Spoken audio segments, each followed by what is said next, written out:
लेकिन बाइबल में लिखा परमेश्वर क्रूस पे चढ़ने के लिए ही धरती पे आए थे। आमीन। परमेश्वर ने विश्वासी को क्या बोला? बाइबल में लिखा, अगर तू मेरे पीछे आना चाहता है, प्रतिदिन अपना क्रूस उठा और मेरे पीछे आ जा। कितनों को ये बात समझ आ रही? प्रतिदिन अपना इनकार कर और मेरे पीछे आ जा। क्रूस उठाने का मतलब क्या है? अपने आप का इनकार करना और ये अपने मन में रखना कि मैं अपनी मर्जी को पूरा करने के लिए नहीं, मैं अपने आप को देखने के लिए नहीं, बल्कि परमेश्वर की मर्जी को पूरा करने के लिए धरती पे आया हूं। आमीन। इसीलिए जब लोग बोल रहे थे कि अगर तू मसीह है, आप बार बार देखेंगे कि क्रूस को उठाने के लिए परमेश्वर के क्रूस जो परमेश्वर ने उसको देना था यीशु मसीह को, उसको मना करने के लिए शैतान ने बार बार परमेश्वर के अटैक किए। पहला अटैक कब हुआ? जब पतरस ने कहा था, जब परमेश्वर ने कहा था, पतरस मैं क्रूस पे चढ़ाया जाऊंगा, लोग मेरा मजाक उड़ाएंगे और मैं मार दिया जाऊंगा और तीसरे दिन जी उठूंगा। पतरस ने क्या कहा था कि परमेश्वर तेरे साथ कभी ऐसा ना हो। कितनों को समझ आ रही? और परमेश्वर ने क्या कहा था? आमीन। क्या कहा था? शैतान मेरे सामने से क्या हो जा, दूर हो जा। अब ध्यान से समझना, पहले दिन से शैतान कोशिश कर रहा था कि वो क्रूस, कि परमेश्वर किसी तरह से उस क्रूस को ना उठाएं। जब परमेश्वर ने कहा था पतरस ऐसा ऐसा मेरे साथ होगा, तो पतरस ने क्या कहा? परमेश्वर तेरे साथ कभी ऐसा ना हो। तो परमेश्वर ने क्या कहा? आमीन। परमेश्वर ने क्या कहा? शैतान मेरे सामने से क्या हो जा, दूर हो जा। क्योंकि परमेश्वर जानते थे कि इस धरती पे जो मकसद है परमेश्वर का, यीशु मसीह के आने का, वो क्रूस के पीछे छुपा हुआ है। हालेलुया। और बाद में फिर जब परमेश्वर क्रूस के ऊपर थे तो लोग बार बार चिढ़ा रहे थे ये बोल के कि अगर तू परमेश्वर का बेटा मसीह है तो अपने आप को नीचे उतार, अपने आप को बचा, ताकि हम भी देख के विश्वास करें कि तू जीवित परमेश्वर का बेटा है। आप जानते हैं जब आप क्रूस को उठाते हैं, जब यीशु मसीह अपने सिर पे कांटों का ताज पहने, अपने हाथों में उन्होंने डंडा देके रखा परमेश्वर को, और परमेश्वर को बोल देते हे यहूदियों के राजा नमस्कार। और आज सचमुच परमेश्वर राजा है पूरी दुनिया का। इसके पीछे बहुत सारे मैसेज है, मैं चाहता हूं आपको सारे दूं थोड़े थोड़े टाइम में। आज जहां जहां लोगों ने परमेश्वर का मजाक उड़ाया, वहां वहां परमेश्वर ने एक गवाही को पैदा किया। आमीन। बाइबल बताती आपको डरने की जरूरत नहीं है। जब यीशु मसीह को सिर पे कांटों का ताज रख के, थूक के और हाथ में डंडा देके वो सब झुकते थे, बोलते हे यहूदियों के राजा नमस्कार नमस्कार, और परमेश्वर का मजाक उड़ाते थे, ये ना जानते हुए कि ये राजा सचमुच दुनिया का राजा बनने वाला आने वाले दिनों में। जब आप क्रूस को देखते हैं, जब परमेश्वर जा रहे थे और लोग मार रहे थे, पीट रहे थे, कोड़े मार रहे थे, लोग हंस रहे थे, लेकिन परमेश्वर आपकी चंगाई का इंतजाम कर रहे थे। हालेलुया। जब आप क्रूस को देखते हैं, मैंने यहां क्रूस मंगवाया, मैं आपको बताता हूं किस तरह से परमेश्वर आपकी जिंदगी में काम करते हैं। बाइबल में लिखा, जब परमेश्वर अगर आप दर्शन में नहीं हैं, अगर आपकी आत्मिक आंखें नहीं खुली और आपको परमेश्वर की प्लानिंग की समझ नहीं है, आप कभी भी अपना क्रूस नहीं उठा सकते।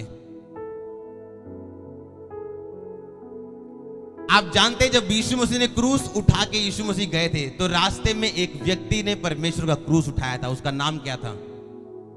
शमौन। कितनों को पता ही है कि जब परमेश्वर क्रूस उठा के चल रहे थे तो रास्ते में परमेश्वर का क्रूस गिर गया था और परमेश्वर थक गए थे, और उन सिपाहियों ने एक व्यक्ति को पकड़ा जिसका नाम शमौन था, और बाइबल में लिखा उसने परमेश्वर का क्रूस उठाया और वो परमेश्वर के आगे आगे चला। परमेश्वर आपको डिवाइन हेल्पर्स भेजते हैं जब आप परमेश्वर के क्रूस को उठाते हैं। आमीन। उस हेल्पर को भेजने का मतलब यह था, परमेश्वर का एक मैसेज था एक विश्वासियों को जो अपना क्रूस उठा के उसके पीछे चलेंगे, कि तुम अपनी ताकत से अपना क्रूस उठा नहीं पाओगे, लेकिन मैं तुम्हारी जिंदगी में मदद को भेजूंगा कि तुम मेरी मर्जी को पूरा कर सको। हालेलुया। लेकिन बाइबल में लिखा उस क्रूस को उठा के जब परमेश्वर चल रहे थे, परमेश्वर ने एक भी बार किसी व्यक्ति की ओर ध्यान नहीं दिया कि लोग क्या कह रहे हैं, कि दूसरे क्या कह रहे हैं, कि अपने आप को क्रूस से नीचे उतार ताकि हम भी विश्वास करें, दूसरे भी विश्वास करें कि तू मसीह है। क्या परमेश्वर नीचे आए? क्या परमेश्वर ने उनकी बातों का विश्वास किया? क्या परमेश्वर ने गुस्सा किया? क्या परमेश्वर तैश में आए? क्या परमेश्वर इमोशंस में आए, फीलिंग में आए, क्या भावनाओं में आए, क्या या सिर्फ परमेश्वर ने अपनी मर्जी को, पिता की मर्जी को पूरा किया? आमीन। परमेश्वर ने एक भी बार उनकी बात को नहीं सुना कि अगर तू मसीह है तो नीचे आ जा, क्योंकि शैतान ये चाहता कि आप अपना क्रूस उतारें, आप अपने क्रूस से नीचे आएं, आप अपने आप का इनकार करना छोड़ें और अपनी ताकत और अपनी बुद्धि का इस्तेमाल करें और परमेश्वर पे भरोसा करना छोड़ दें। लिखा परमेश्वर को मुर मिला हुआ दाखरस पीने के लिए दिया गया। मुर इसलिए मिलाते थे ताकि दर्द कम हो जाए, और परमेश्वर जानते थे कि वो दर्द उन्होंने लेनी है ताकि लोग पूरी रीति के साथ आजाद हो सके। और बाइबल में लिखा परमेश्वर ने वो दाखरस पीने से मना कर दिया। यीशु मसीह के जितना और कोई भी परमेश्वर को खुश नहीं कर पाया, बाइबल बयान करती है। वो आज्ञाकारी था और उसने अपना क्रूस उठाया और चलता गया और अपने काम को पूरा किया। आप जानते लोग बहुत खुश थे उस दिन, महायाजक बहुत खुश थे उस दिन, लेकिन तीसरे दिन जब वो जी उठा, शैतान भी रोया, वो भी रोए और शर्मिंदा हुए। और जिन लोगों ने सोचा था कि हमने परमेश्वर का तमाशा बना दिया, उन लोगों का तमाशा बन चुका था संडे वाले दिन सुबह सुबह। आमीन। एक टाइम था जब परमेश्वर यीशु मसीह जानते थे कि मैंने क्रूस उठाना है, मैंने चलना है, कोई मायने नहीं करता मेरा शरीर क्या कहता है, मेरा दिमाग क्या कहता है, लोग क्या कहते हैं, लेकिन एक टाइम वो भी आएगा जब परमेश्वर मुझे ऊंचा करेंगे और उस कुर्सी में बिठाएंगे जो मेरे लिए तैयार की गई है। एक टाइम है जब क्रूस उठाते उठाते आप थक जाते हैं और परमेश्वर हेल्पर्स को भेजते हैं, मददगारों को भेजते हैं आपकी जिंदगियों में, अगर आपने सचमुच क्रूस उठाया है और आप पिता की मर्जी से हटे नहीं है। आप जानते क्यों परमेश्वर ने वो उठाया क्रूस, और क्यों परमेश्वर हटे नहीं, क्यों वो थके नहीं? जो डाकू परमेश्वर के आसपास चढ़ाए गए थे, एक बोलता था कि अगर तू परमेश्वर का बेटा तो अपने आप को बचा और हमें भी बचा, हम भी लटके हुए, तू भी लटका हुआ है, अगर तू तो कहता था तू मसीह है, तू परमेश्वर है, अपने आप को बचा और हमें भी बचा। और दूसरा डाकू बोला, पहले डाकू को कहता तू और मैं पाप के कारण लटके हुए हैं, इसने कोई पाप नहीं किया, यीशु मसीह ने कोई रेप नहीं किया, इसने कोई गुनाह नहीं किया, कोई डाका नहीं मारा, इसने ये बिना अपराध के लटका हुआ है, हम डाके मार के लटके हुए हैं। और यीशु मसीह की ओर देख के बोलता कि परमेश्वर जब तू स्वर्ग में जाए तो मेरी सुधि लेना। यीशु मसीह ने कहा आज ही मेरे साथ तू स्वर्ग लोक में होगा। आज भी दो तरह के लोग आपके आसपास हैं, एक वो जो बीमारी में, जो मुश्किल में, लेकिन तभी भी परमेश्वर को कबूल नहीं कर रहे हैं, तभी भी शर्तें रख रहे हैं, लेकिन दूसरा परमेश्वर को देख के परमेश्वर पर यकीन कर रहे हैं। हालेलुया। एक तरह के लोग हैं जो बीमारी में होते हुए भी परमेश्वर को बोल रहे हैं कि अगर परमेश्वर ऐसा करे, अगर परमेश्वर ऐसा करे, चाहे उनके पांव कब्र में क्यों नहीं हो, तभी भी बोलते हैं जे परमेश्वर में चंगा करते मैं परमेश्वर को मान लांगा। और दूसरा बोलता है परमेश्वर मैं तो मर ही रहा हूं, लेकिन जब तू स्वर्ग में जाए तो मुझे याद करना।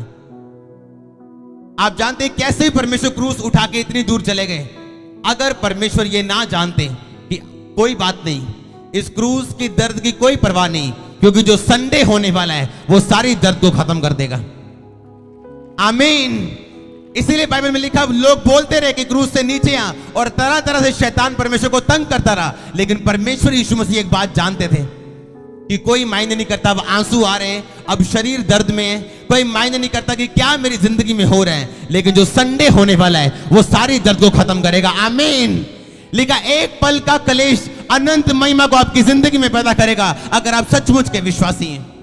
बहुत से ऐसे लोग हैं जो रास्ते में अपने क्रॉस को छोड़ देते हैं, अपने आप के इनकार को छोड़ देते हैं, क्योंकि क्रूस को उठाना आसान काम नहीं है। हालेलुया। अगर आप स्टडी करें, वो जो क्रॉस था लकड़ी का, वो क्विंटलों के हिसाब से भारी था, और जब किसी को क्रूस पे चढ़ाते थे तो सबसे शर्मिंदगी और सबसे दर्दनाक मौत क्रूस की होती थी। उस रोमन के समय में, जो रोमन्स होते थे, जो रोम के लोग होते थे, उस समय में सबसे दर्दनाक मौत क्रूस की होती थी। और बाइबल में लिखा कि जब परमेश्वर क्रूस लेके चल रहे थे, और जब आप स्टडी करें तो लोग जब क्रूस पे मरते थे, ज्यादातर लोग अपना दिल फटने की वजह से क्रूस पे मरते थे, क्योंकि जब उनको क्रॉस पे लटका दिया जाता था तो वो लोग सांस नहीं ले पाते थे ज्यादातर, क्योंकि उनका पूरा भार जो था उनकी बॉडी पे रहता था, उनके हाथों पे रहता था सिर्फ, और उनका ऐसे ही हालत हो जाती थी कि उनका जो दिल था वो सांस लेते लेते फट जाता था और लोगों की मौत हो जाती थी। कितनों को समझ आ रही है? और परमेश्वर जानते थे कि ये मौत उन्होंने लेनी है, लेकिन कौन सी चीज है जो आपको क्रूस उठाते वक्त आपको हौसला देती है? अगर आपकी आत्मिक आंखें खुली हैं और अगर आप जानते हैं कि इस क्रूस को उठाने के बाद आपकी जिंदगी में किस तरह की गवाहियां पैदा होने वाली हैं, फिर आप उठा सकते हैं उस क्रूस को। आमीन। परमेश्वर जानते थे कि आज शुक्रवार है, कोई मायने नहीं करता क्रूस। वो जानते थे संडे क्या होने वाला है, संडे के बाद क्या होने वाला है। आज तक वो पिता के दाहिने हाथ बैठे हैं और आनंद कर रहे हैं। आमीन। और आज एक विश्वासी जब क्रूस को उठाता है, हम जानते हैं क्रूस को उठाना आसान नहीं, अपने आप का इनकार करना आसान नहीं है, लेकिन बाइबल में लिखा है जिसकी आत्मिक आंखें खुली हैं, जो ये जानता है कि ये क्रूस सिर्फ थोड़े दिनों का है, जो ये जानता है कि ये भार थोड़े दिनों का है, जो चीज परमेश्वर देने वाले हैं, जो कुर्सी परमेश्वर देने वाले हैं, उसको देख के आपका भार फिर भूलने वाला यीशु मसीह के नाम में। कितनों को समझ आ रही है?